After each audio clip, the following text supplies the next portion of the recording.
السلام عليكم ورحمة الله وبركاته.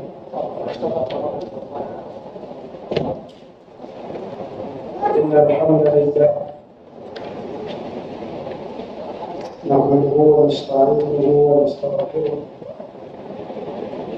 ونعوذ بالله من شرور أنفسنا ومن سيئات أعمالنا. من يهده الله فلا مضل له ومن يضلل فلا هادي له. أشهد أن لا إله إلا الله وحده لا شريك له وأشهد أن محمدا عبده ورسوله. قال رب اشرح لي صدري ويسر لي أمري واحلل عقدة من لساني يفقهوا قولي. رب اشرح لي صدري وأنتهانا ما درجته ويسر لي أمري أن تموت أحد لساني واحلل عقدة من لساني يفقهوا سنقولا كلمة قدم دفن يفقه قولي أكرم بفهمي وتكفل. اللهم علمنا ما جهلنا وذكرنا ما نسينا يا الله. ذكرك من أخوك من الجميل وذكرنا ما نسينا لإياك من أخوك من القرآن. سبحانك لا علم لنا إلا ما علمتنا إنك أنت العليم الحكيم. رب يسر ولا تعسر وتمن بالخير. أما بعد، alhamdulillah thumma alhamdulillah, bersama lagi pengajian kita dalam kitab Fiqhul Manhaji fi Mazhab Asy-Syafi'i karangan Dr. Mustafa Al-Khair dan Mustafa Al-Ghufar serta Ali Asy-Syabazi. Masih lagi bincang berkenaan dengan istinja.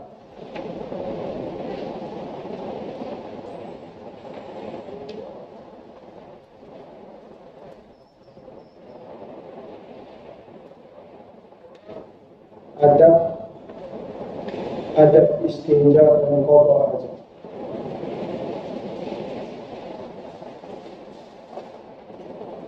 Adab istinja dan qada hajat. Sebelum ini kita bincang berkenaan dengan bahan-bahan yang boleh kita guna dan yang tak boleh kita guna untuk istinja. Yang boleh kita guna secara umumnya benda yang kesat, air dah sama sekali air. Yang kedua, air ataupun air mutlak. Sebenarnya air mutlak ini tak payah sebut, cuma nak bezakan. Kenapa disebut air mutlak ni? Pasal air mutlak dan juga satu kataan lagi yang mungkin tuan biasa dengar juga, solat sunat mutlak. Apa maksud mutlak ni? Sama ada solat sunat dan juga air itu, air adalah semata-mata air. Maknanya tak campur dengan air. Ataupun kalau dia campur benda-benda yang lazim. Nanti saya sebut. Solat sunat mutlak ni pun solat sunat yang semata-mata kita solat sunat. Tak ada sebab-sebab. Kita solat sunat tadi sebelum maghrib. Kita solat sunat sebelum maghrib. Itu dia ada sebab, ada kaitan. Lepas maghrib pula kita solat sunat selepas maghrib. Dia ada masa dan ada kaitan. Dan banyak lagi yang solat sunat lagi. Di sana ada satu solat sunat yang namanya solat sunat. Dia panggil sebagai solat sunat mutlak lah. Kalau kita sebut solat sunat, mungkin orang tanya solat sunat apa. Jadi solat sunat mutlak. Mutlak mana kata tak ada kaitan dengan apa. Sekadar kita nak salat. Begitu juga air mutlak ni. Air yang tak campur dengan benda lain. Ataupun kalau dia bercampur dengan kadar yang tidak berubah sifat. Bukan ni dulu dia kata, dalam masalah air mutlak ni, kita tanya orang sifat. Mungkin tempat kita tahulah. Tapi kalau kita pergi tempat orang, kita tengok air dia ni contohnya air ku. tempat yang air dia keluar ataupun air dia belum. Kalau kita nanya orang kampung dia, ni air ke ni? Ni air ni guna untuk apa? Ni dah kami guna untuk mandi, untuk sukai, untuk sebagainya. Ni dah air kami guna. Maka itulah air mutlak. Walaupun mungkin dia bercampur dengan lumpur, karat dan sebagainya. Percampuran itu tidaklah mengeluarkan dia daripada sifat air mutlak. Air mutlak. Itu kita nak kena faham juga. Sebab mungkin kita berdiri, kita ada tempat macam ni, air kita elok, suci bersih kan. Pergi tempat orang, air tu dia berkata, jadi kita nak kena cari air mineral ni. Dan tidak. Segitu juga air mutlak. Baik, air yang kedua ni benda yang kesat. Benda yang kesat. Batu, kayu kering, daun. Cuma dalam masalah daun ni ada perbincangan sedikitlah. Pun ada binatang yang nak makan. Sebab tu dikatakan daun kering. Sebab daun kering ni tak dimakan. Oh, itu ada juga binatang yang makan daun kering. Tak apalah tu kita kira pengecualian. Saya ingat dulu masa di BKM tahun-tahun apa 90-an, dalam 90-an macam dia beli dia tubuhkan unit berkuda.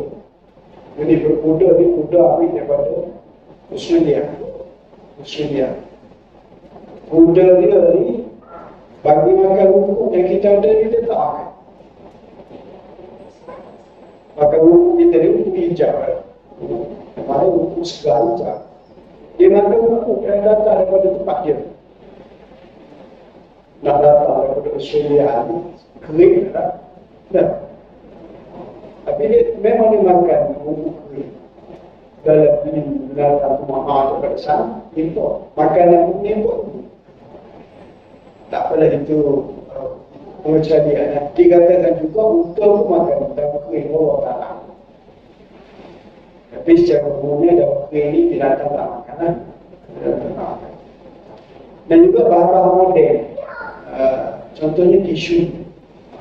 Tisu boleh juga berguna untuk istinja.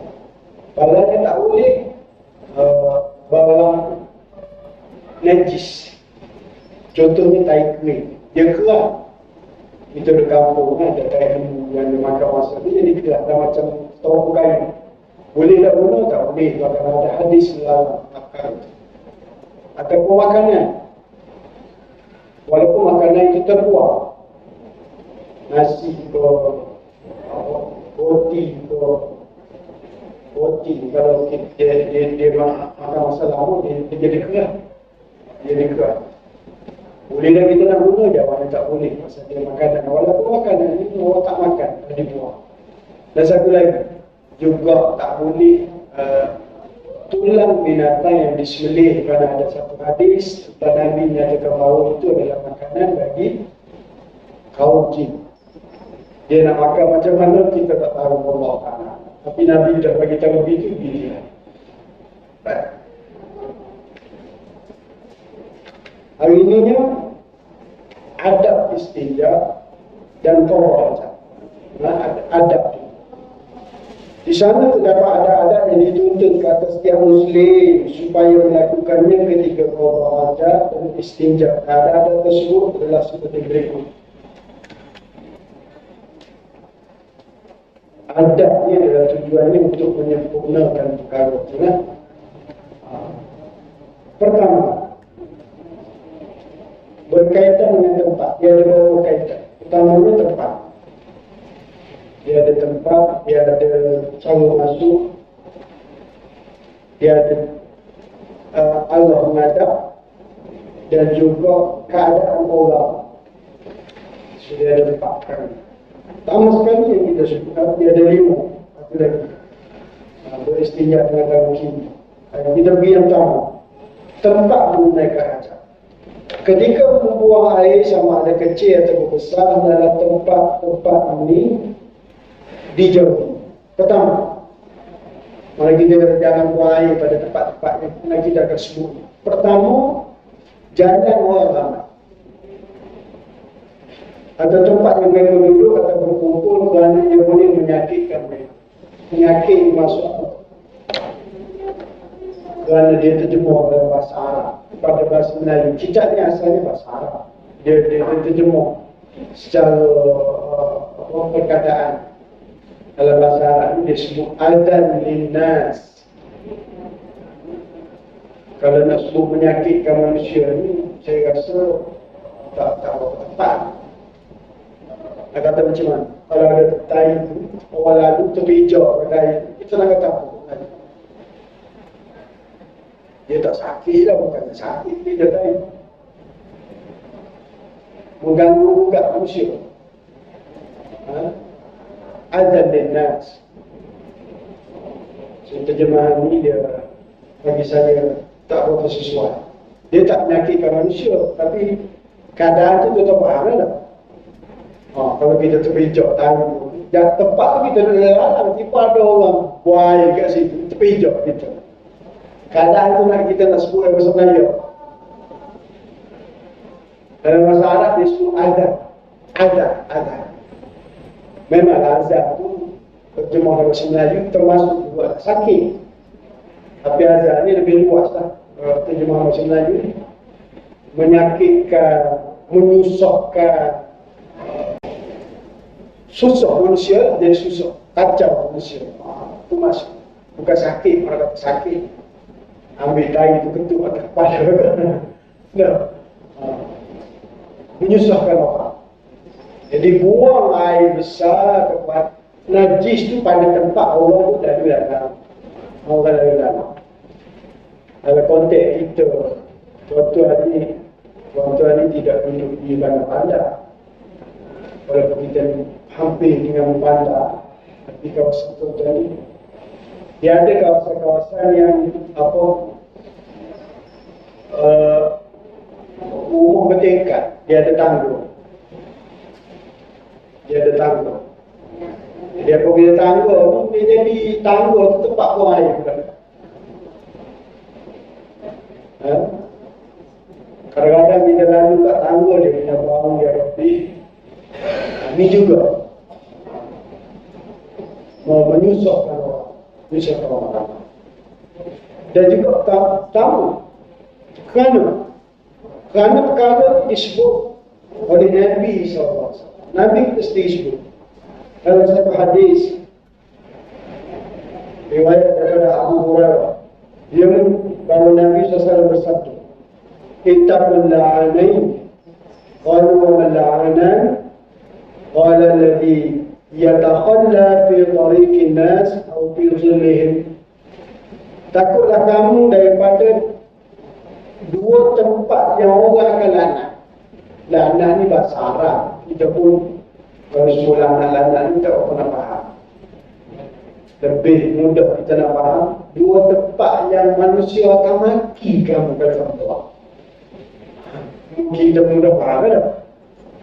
Ya. Celur kamu. Celur kita tak pernah faham kan? Bukan kita tak faham. Itu perkataan yang kita jalan-jalan guna. Tapi kalau kita sebut dua tempat ni, kalau kamu buat, kamu kena maki hamu orang sampai. Sudah. Jadi Nabi kata buat tempat yang la'anain, yang kamu buat pada dua tempat ni, Allah akan maki hamu. Apa dia? Qala alladhi yataqalla fi tariqin nas atau fi dhillihim. Sahabat tanya, wa man la'anain, apakah dua tempat yang dilaknat itu ya Rasulullah? Maka Nabi menjawab, orang yang membuang air besar pada tempat laluan orang ramai ataupun tempat berteduh. Laluan orang ramai kita fahamlah, berteduh ni kerana tempat baginda Rasul SAW kita diutus, dibangkitkan di kawasan pada pasir. Kawasan pada pasir ini tak ada pokok, ataupun kalau ada tu dia jalan-jalan. menyebabkan apabila ada pokok ni manusia akan ambil manfaat. Tempat kita sama, kalau kita berjalan mana-mana panas, kita cari pokok nak teduh. Boleh lah kalau tempat kita yang banyak pokok ni pun kita cari tempat itu, tempat di tempat pada pasir lebih lagi lah kalau ada pokok. Maka tempat ni orang nak duduk, orang nak berlindung dan sebagainya. Tiba-tiba pergi buang air kat situ. Orang nak ambil manfaat daripada tempat tu. Memang kena maki hamu lah. Memang kena maki hamu. Jadi Nabi kata dua tempat. Orang ada lada dan tempat untuk teduh. Kalau konteks kita sekarang ni, kalau kita sebut saja tempat ada pokok, jalan aku lagi tempat pokok ni. Kita ada sekarang ni apa? Bus stop, perhentian. Wakaf-wakaf paling sekarang tu ada kampung kita ada. Sini ada wakaf. Kalau ada wakaf ni dia ada aktiviti.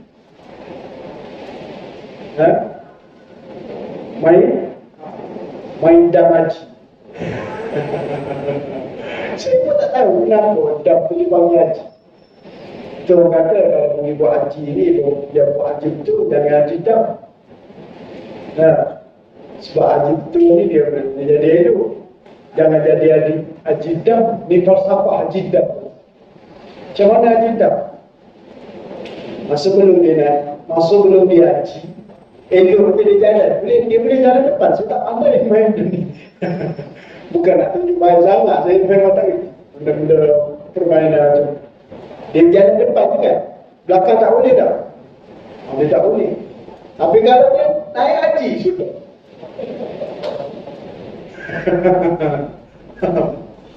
Dia boleh pergi belakang. Ada orang falsafah kata buat haji ni jangan jadi haji dam.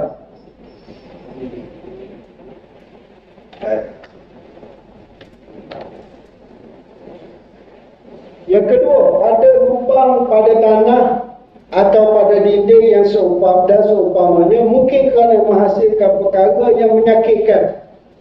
Kemungkinan dalam lubang tersebut terdapat binatang yang berbisa seperti kalajengking, ular lalu ia keluar dan menyakitkan manusia.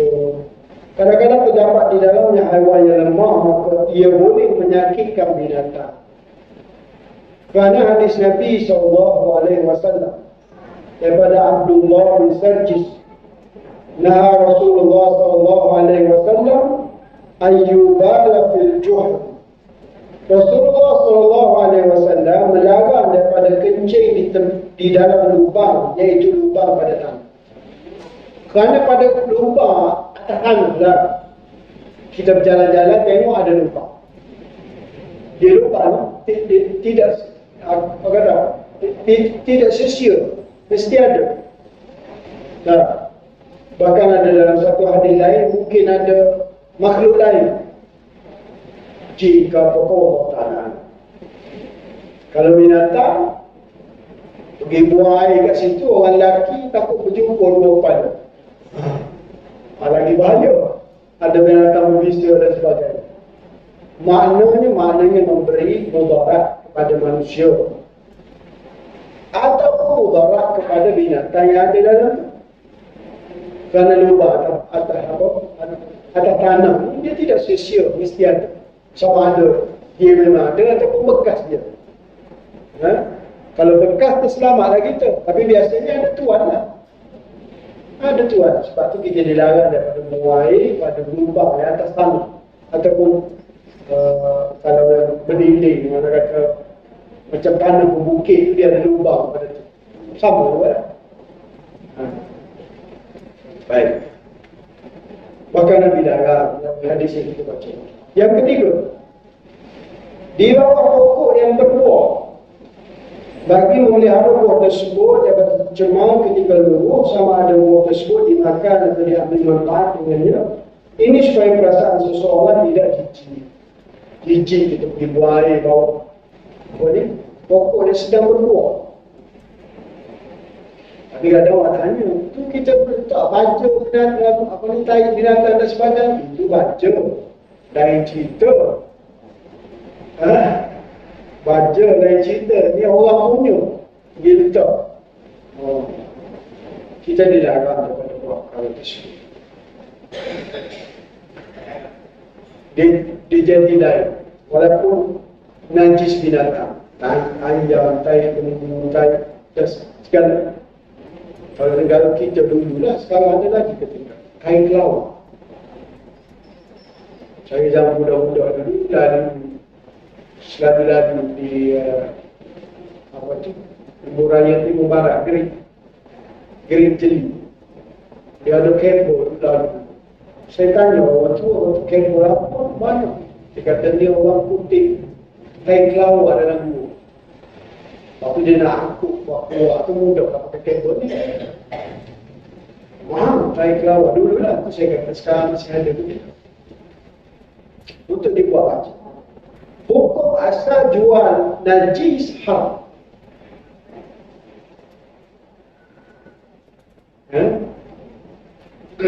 Cerita apa? Dia beli. Cerita apa? Dia jual apa? Jual dulu. Kawan tu kita ni nak beli kain rumah. Abdul apa? Nama tu kain rumah sekitar.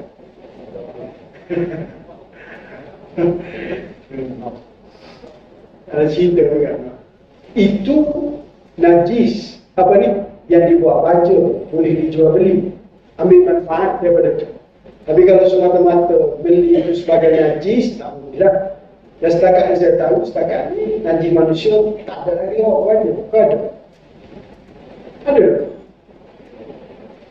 Mana tahu ada teknologi baru sekarang.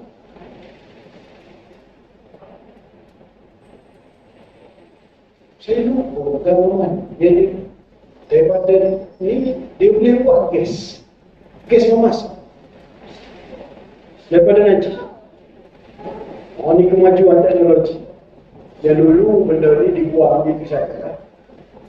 Tapi kerana kemajuan teknologi dia pun benda tu dia kita duk bau busuk. Dia keluar gas tu kan. Gas ni dia boleh ambil manfaat. Itu tak apalah, itu dari segi teknologi. Mungkinlah kalau satu hari besok boleh dia ambil manfaat, pun harus dijual. Tapi setakat ni saya rasa tak ada itu. Tak ada itu. Kita tak ambil manfaat.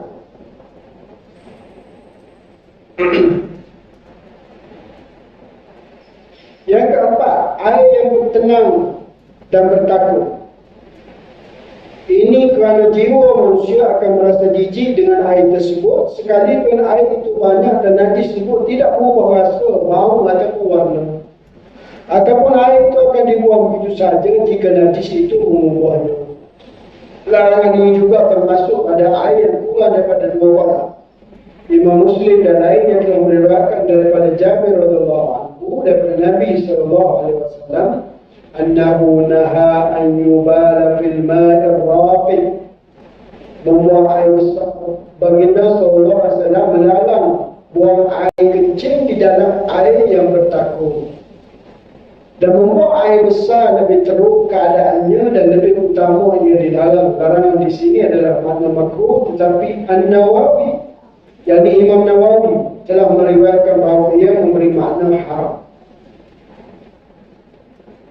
So kita kata perkara tempat keempat yang kita dilarang daripada buang air adalah tempat air yang bertakut, walaupun air itu banyak. Dan dia sambung lagi, lebih-lebih lagi yang kurang daripada 2 kotak. Sama ada ia merubah ataupun tidak merubah sifat. Kita dilarang daripada buang air. Kita dilarang daripada buang air. Sehingga orang Melayu lebih hebat lagi, walaupun kat sungai dia tak bagi buang air. Betul? Tak apalah tu. Tapi nak ceritanya, walaupun air banyak, mungkin kita kata apa? Tasik ke kolam yang besar. Kalau kencing tu tak apa nampak sangat. Tapi kalau besar tu, dia ada kat pasal dia guna lagilah orang cici. Apa ni? Fokusnya masalah cici.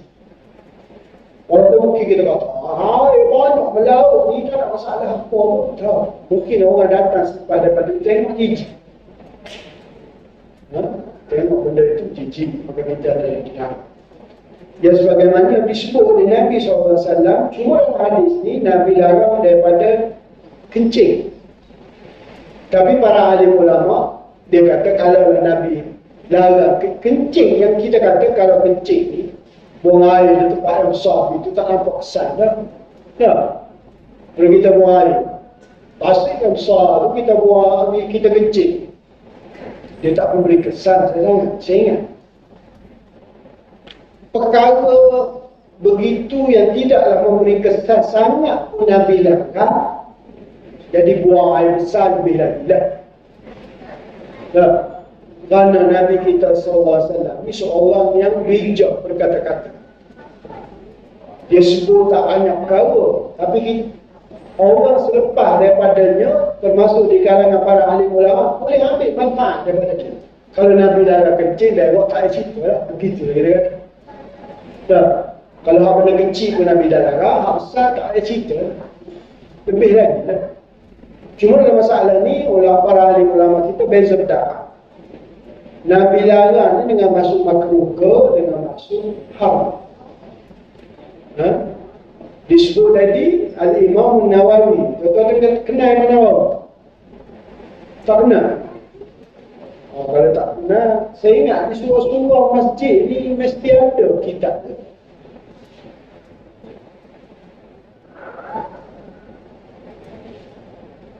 Sini tak ada. Kalau biasa masjid surau mesti ada kitab. Paling tidak pun hadis 40. Sebuah hadis 40 tak betul dalam anggap belakang. Kalau tebas sikit Al-Adhkar. Tebal lagi yang famous juga Riyadhus Shalihin. Al-Imam Nawawi ni umur dia tak panjang, 40 hari. Meninggal dia sumpah. Tapi karya dia ambil manfaat. Kalau kita kata masjid surau ni, kalau ada Quran, lepas Quran kitab dia mesti boleh nampak. Punya Allah Ta'ala yang beri keberkatan yang begitu sekali ke atas seorang alim besar yang namanya Al-Imam Nawawi rahimahullah ta'ala. Nawawi ni nama tempat dia tuan-tuan. Tempat dia nama dia An-Nawawi. Di mana?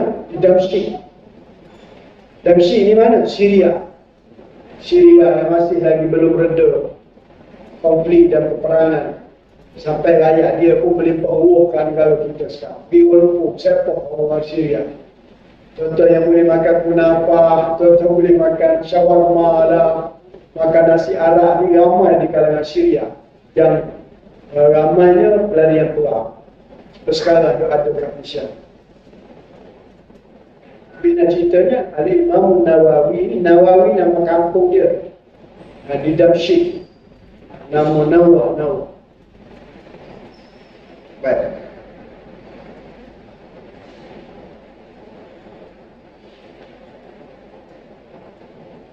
Dia kata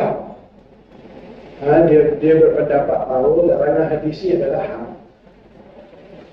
Sama ada makruh atau haram, mana kata benda ni kita tak buat lah. Kita tak buat. Itu berkaitan dengan tempat menunaikan hajat. Yang kedua, berkaitan dengan cara masuk ke tempat qada hajat dan keluar daripada. Cara untuk kita keluar dan masuk dan keluar.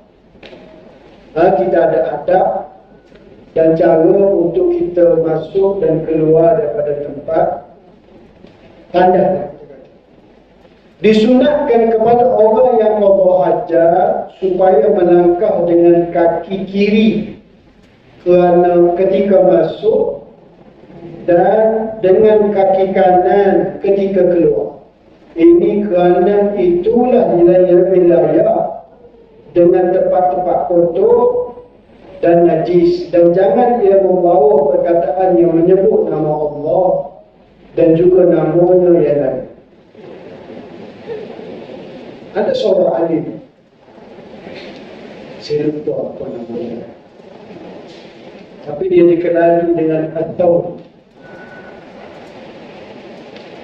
Imam At-Thawri, Ali besar At-Thawri. Dia bukan nama At-Thawri, saya lupa nama. Dia gelar, dia sendiri gelar diri dia At-Thawri. Thawri ni apa tuan? Thawr dalam bahasa Arab Melayu kebab. Kebab. Kenapa yang dia gelar diri dia ni kebab? Dia sendiri gelar diri dia. Kerana pada satu hari sebelum masuk ke masjid, dia masuk tandas. Adat kita masuk tandas ni langkah kaki kiri. Tapi dia terlupa dan langkah masuk tandas kaki kanan. Tak apalah, masuk pula ke masjid, terlupa sekali lagi, dia langkah kaki kiri masuk masjid.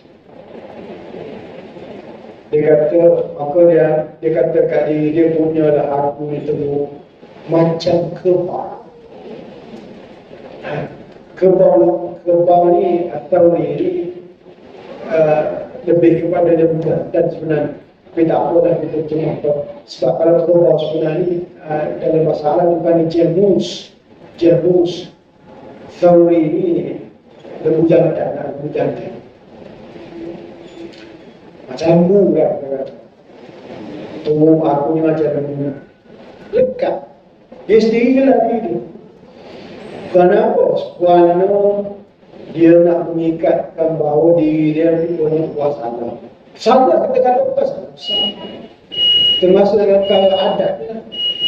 Bukannya sampai peringkat haram. Tapi orang alim ni punya jaga, dia berbeza dengan kita orang awam.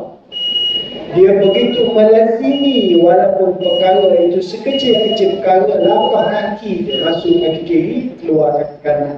Masuk kaki kanan ke masjid, keluar kaki kiri. Itu begitu sekali. Betul bahan tidak ada. Jadi dia gelar diri dia At-Thawri, lembu.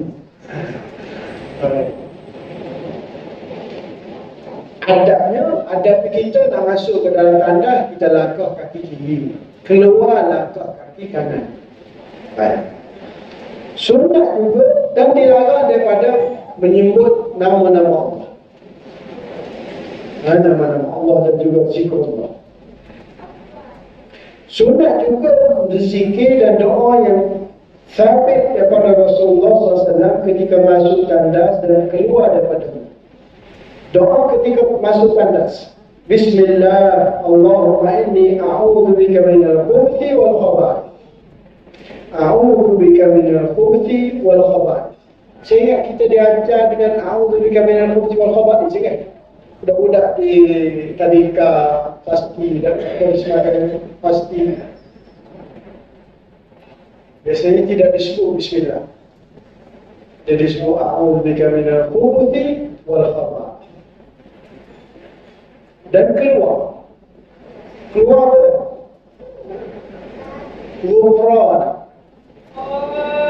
Kalau sebut Ghufran itu pun sudah menyebut. Dia ada sambutan. Sambutan kita sambut kepada asal.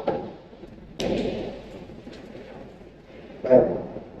Saya sebut tadi doa keluar daripada tandas. Kalau kita sebut Ghufran pun sudah cukup. Cuma sambungan di dalam hadis disebut Alhamdulillahilladzi adhaba 'anni al-adha wa 'afani. Alhamdulillahilladzi adhaqani lazzatahu wa abqa fiyya quwwatahu wa dafa'a 'anna adha. غفرانك الحمد لله الذي أذهب عني الأذى وعافاني. الحمد لله الذي أذاقني لذته وأبقى في قوته ودفع عنا أذاه. غفرانك maknanya ampunkanlah aku. Pengampunanmu ya Allah, maknanya kita minta ampunlah. pengampunan-Mu ya Allah. Segala puji bagi Allah yang menghilangkan segala azab, kesakitan, wa'afani, dan juga memberikan aku kesihatan. Alhamdulillah, dan segala puji juga pada Allah alladzi adzaqani lazzata, yang merasakan kepada aku kelezatan dan menekankan kekuatannya padaku, dan telah menjauhkan diri daripada aku perkara yang menyakitkan. Itu hak keluar tanda. Maksud tanda tadi, Bismillah, Allahumma inni a'udzubika ya Allah, aku minta perlindungan daripada kamu, al-khubuthi, gangguan daripada syaitan jantan dan juga syaitan betina, wal khabar. Ni doa kita masuk tanda.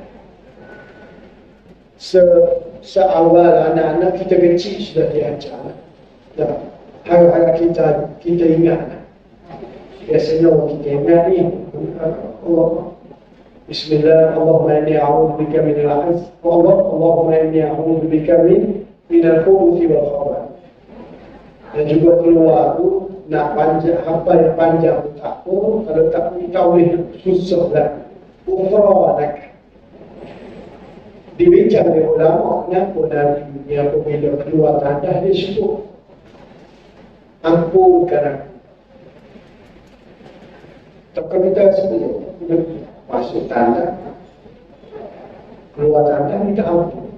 Tuan-tuan tak sebelum. Apa salahnya masuk tanda? Takkan buat yang salah. Dan kita ni manusia. Kenapa Nabi sebut? Maka disebut di kalangan ulama bahawa kerana kita ini dilarang di dalam tandas daripada zikrullah. Kita dilarang daripada zikrullah. Dan saya sebut juga tadi, di kalangan orang-orang alim dan Nabi kita lebih-lebih lagi lah, dia melazimi perkara-perkara walaupun perkara itu sunnah. Mana kata mereka ni mewajibkan benda-benda yang walaupun perkara itu sunnah. Zikir sunnah, tapi Nabi jangan wajibkan diri dia berzikir.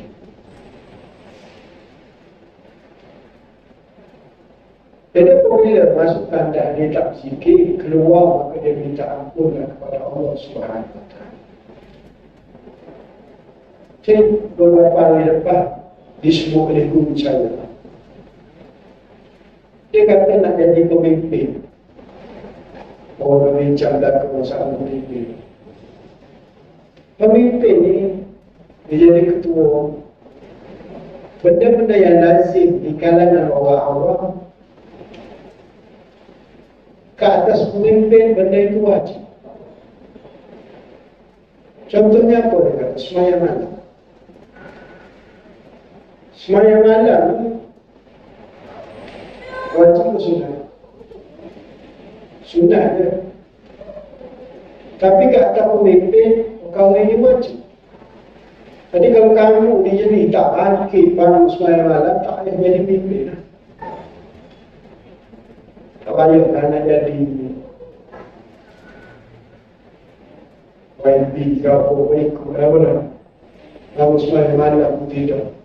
Sebab innahu amanah. Tanggungjawab pimpinan satu, tanggungjawab memegang amanah manusia. Amanah diri sendiri pun tak boleh nak jaga. Nak jaga macam mana? Amanah orang ramai.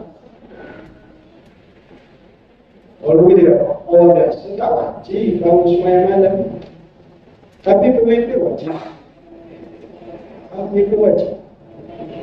Dan mana lagi lah benda-benda yang pemimpin wajib ini selain puasa Senin Khamis. Pemimpin wajib. Pengalaman saja sendiri lah. Orang ni dah meninggal, tapi sentiasa malas segar kalangan kita. Allah punya animasi. Dia pemimpin. Satu hari kerana keluarga saya menjemput dia untuk makan. Keluarlah duduk. Ada keluarga apa.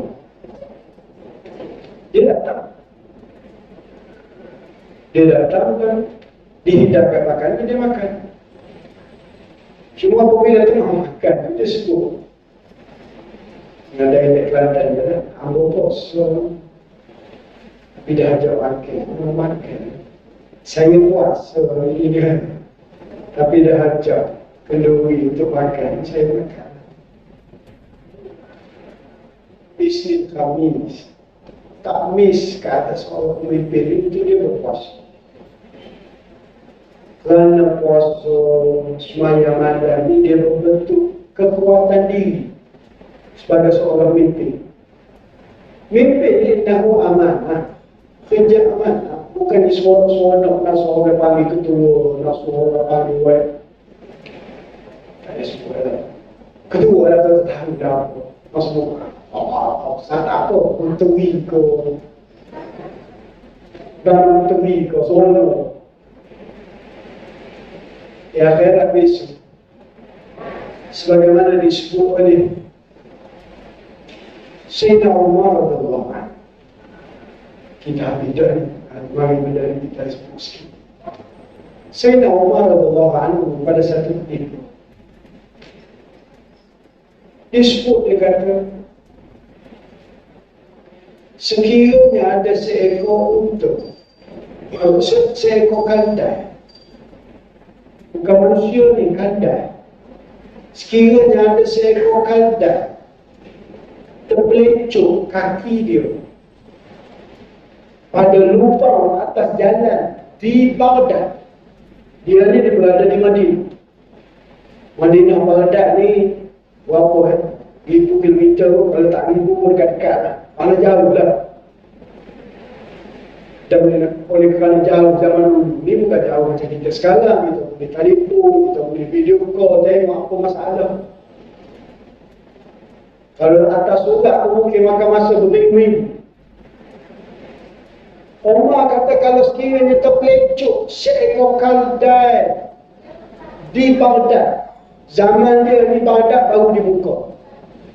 Baghdad lagi buka, dan itulah wilayah yang paling hujung kerajaan Islam pada zaman itu. Disebut dan dia waktu dia berada di Madinah, kalau ada seekor kaldai terpelecuk kaki dia, kerana aku ni tak ratakan jalan. Kita tengok dalam video. Tak ada apa-apa. Kita jawab sekali. Agak-agak ketua-ketua ni tak ditanya. Ni Umar. Umar tak kata orang ni. Umar kata kaldai. Sehina-hina binatang nak makan pun tak boleh tu kaldai. Kalau kaldai terpelecuk jalan di Baghdad, macam apa ni? Bukan bawa sumpah. Sini ada wifi kot. Ada wifi kat saya.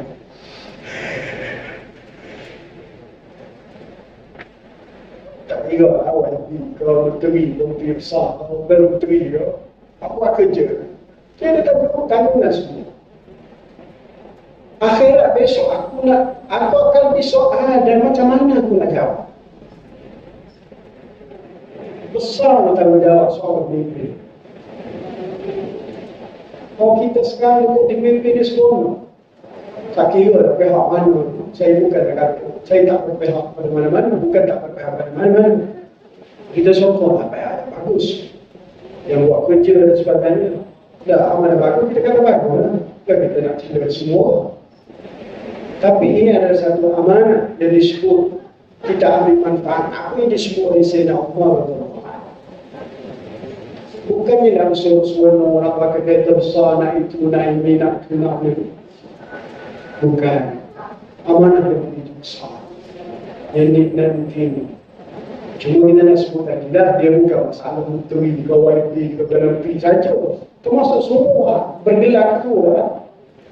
Ketua kampung ke. Baru ketua kampung kat sana.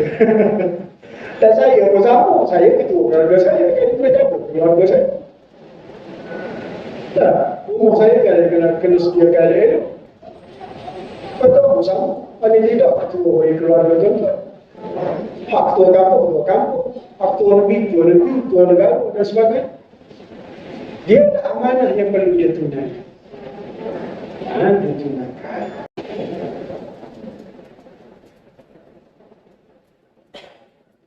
Dapat perintah itu soalan. Betul dapat perintah. Saya ini bergerak banyak saya pergi. Saya pergi ke Lelang, saya pergi Cyberjaya, pergi sana, pergi banyak ini. Tak luar, tak cikgu saya. Buku ini free. Betul tak? ID free dengan 26. Harga kita tak apa lagi. Terima kasih. Terima kasih. Tapi free itu ni pun jalan kelompok yang lupa. Ya. Dalam kelompok yang lupa.